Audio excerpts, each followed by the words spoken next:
అయ్యా ఈరోజు నువ్వు పేదల ప్రభుత్వం అంటున్నావు. వాస్తవానికి నేను సేవకుని అంటున్నావు. మరి మాకు ఏ సేవ చేస్తున్నావు? మాకు జరిగిన అన్యాయం ఎవరికి కూడా అసలు జరగంది మాపై ఉక్కు పాదం మోపుతున్నావు. ఇది ఎంతవరకు సమంజసం? దయచేసి సీఎం గారికి విన్నవిస్తున్నా, దీన్ని వెంటనే రద్దు చేయాలి. మా ఆటో డ్రైవర్ల కొడుతున్నారు. వాస్తవానికి మాకు మిగిలింది ఆత్మహత్యలే.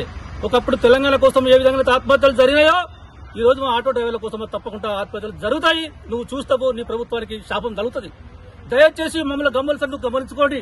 మా ఆటో డ్రైవర్ల విషయంలో మీరు ఖచ్చితంగా వెనక్కి తిరిగి ఆలోచించి మరి మాకు సరైన న్యాయం చేస్తే మరి మేము ఎంతో గొప్పగా అనుకున్న మార్పు కోరుకున్నాము. మరి మార్పు వచ్చింది కానీ మరి సరైన న్యాయం మా ఆటో డ్రైవర్లకే అన్యాయం జరుగుతుంది. మరి మేమే దొరికిన మా మీద ఉక్కు పాదం మోపావు. ఇది నీకు ఇంతకుముందు ఆ స్కీమ్ పెట్టే ముందు నీకు ఈ ఆలోచన రాలేదా? ఒకసారి దయచేసి ఆలోచన చేసుకుని మరి ఇప్పటికైనా దీన్ని ఖచ్చితంగా మరి దీన్ని రద్దు చేయాలి. లేని ఏడల మేమందరం రోడ్ల మీద రావడం జరుగుతుంది. మా ఆటోలన్నీ రోడ్ల మీద పెడితే నువ్వు ఎట్లా పోతావు కూడా ఒకసారి గుర్తు చేసుకోమని చెప్పేసి మేము ఆలోచన చేస్తా ఉన్నాం. దయచేసి ఇప్పటికి కూడా నీకు 2 చేతుల దండం పెట్టి చెప్తున్నాం. అయ్యా మరి మాకు ఆత్మహత్యలు చేసుకోమంటావా?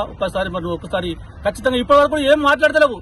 ఇప్పటి వరకు టీవీల ద్వారా నిజంగా కూడా మరి నీకు వస్తున్న అసెంబ్లీలో కూడా లేవనెత్తినప్పటికి కూడా నువ్వు ఆలోచన చేస్తలేవంటే మరి ఎంతవరకు ఇది నీకు సమంజసం ఆలోచన చేసుకుని ఇప్పటికైనా దయచేసి మరొకసారి విన్నవిస్తా ఉన్నా, వెంటనే దాన్ని క్యాన్సిల్ చేసుకో. ఎవరికి లాభం అయ్యా?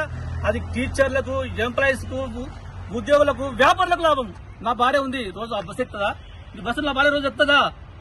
మరి ఎవరు పోతారు? టీచర్స్ పోతారు, ఎంప్లాయీస్ పోతారు, వ్యాపారాలు వస్తువులు పోతారు. మరి వారికి న్యాయం చేస్తున్నావు అంటే పేదవారిని కొట్టి నువ్వు ఎవరికి న్యాయం చేస్తున్నావు? ఒకప్పుడు నీ ప్రభుత్వమే వైఎస్ రాజశేఖర గారు గద్దలం కొట్టి కాగలకేసిండు, కానీ ఇప్పుడు నువ్వు కాగలం కొట్టి గద్దలకేస్తున్నావు. ఇది ఎంతవరకు సమంజసమో నువ్వు దయచేసి మరి నీ వైఎస్ రాజశేఖర కూడా గుర్తు చేసుకో, ఆ పాలన కూడా గుర్తు చేసుకో అని చెప్పేసి మేము విన్నవిస్తా ఉన్నాం. మరి జేఎస్డబ్ల్యూటీ వారికి మరొకసారి ధన్యవాదాలు తెలియజేస్తా ఉన్నాం.